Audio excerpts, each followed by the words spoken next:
Hi family, பாசிப்பருப்பு சாதம். இப்போ கடுகு, உளுந்து, கருவேப்பிலை ஆட் பண்ணிக்கலாம். ஜீரகம் ஆட் பண்ணிக்கோங்க. நல்லா புரிஞ்சு வந்ததுக்கப்புறம் வெங்காயம் ஆட் பண்ணிக்கோங்க.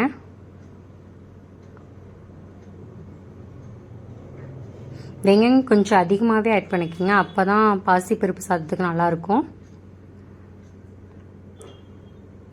வெங்காயம் நல்லா வேகிறதுக்கு உப்பும் ஆட் பண்ணிக்கோங்க. இப்போ பூண்டு 4 பல்லு நான் சேர்த்துருக்கேன், பூண்டு ஆட் பண்ணிக்கோங்க. பூண்டு, ஒரு பச்சை மிளகாய், ஒரு 3 ஒரு பீஸ்லேயே சின்ன சின்னதாக கட் பண்ணி போட்டுக்கோங்க. நல்லா மிக்ஸ் பண்ணிடுங்க. வெங்காயம் நல்லா வெந்ததுக்கப்புறம் தக்காளி, பொடியாக நறுக்குன தக்காளி ஆட் பண்ணிக்கோங்க.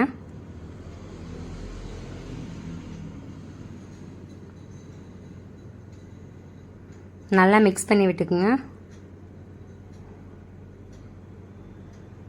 இப்போ லைட்டாக தண்ணி தெளிச்சுக்குங்க, அப்போ தான் கொஞ்சம் தக்காளி வெங்காயம் எல்லாமே கொஞ்சம் கரெக்டான பதத்துக்கு வரும். தக்காளி நல்லா வெந்துடணும்.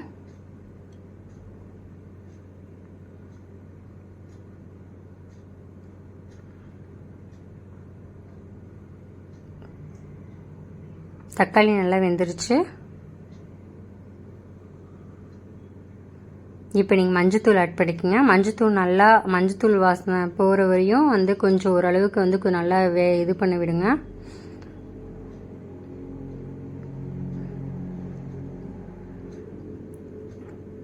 நல்லா ஹீட் பண்ணிங்கன்னா இது ஓரளவுக்கு பதத்தில் வந்துடும்.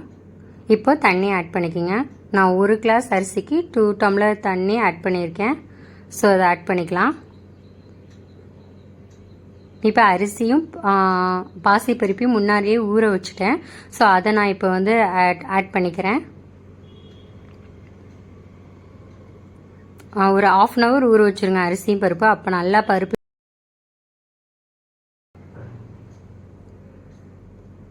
நல்லா கொதிக்க விடுங்க. இப்போது மிளகுத்தூள், மிளகாய் பொடி, சாம்பார் பொடி,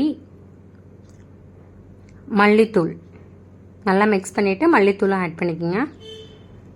இந்த 4 பொடி நீங்கள் போட்டாலே போதும், சூப்பராக இருக்கும்.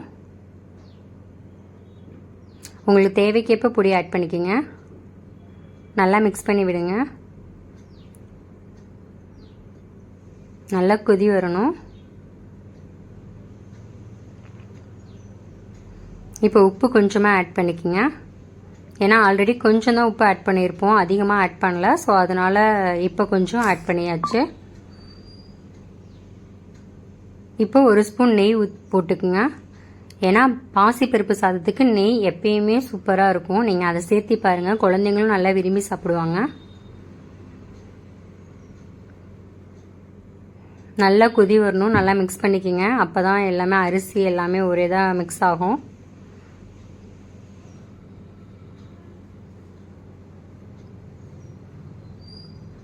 நீங்கள் டேஸ்ட்டு பார்த்துருங்க, கரெக்டாக எல்லா பதமும் கரெக்டாக இருக்கா. அரிசியை விட இப்போ தண்ணி இப்போ நீங்கள் கொதிக்குது அப்படின்னா கொஞ்சம் உப்பு கொஞ்சம் அதிகமாக இருந்தால் தான் ஃபைனலில் நல்லாயிருக்கும். இப்போ நல்லா கொதிச்சிருச்சு. நான் மூடி போட்டு மூடிடுறேன். கையை வச்சு பாருங்கள், அது கொஞ்சம் விசில் வர மாதிரி இருந்துச்சு அப்படின்னா விசிலை இப்போ போடுங்க. அந்த காற்று வர மாதிரி இருந்துச்சுன்னா இப்போ விசிலை போடலாம். போட்டேன்.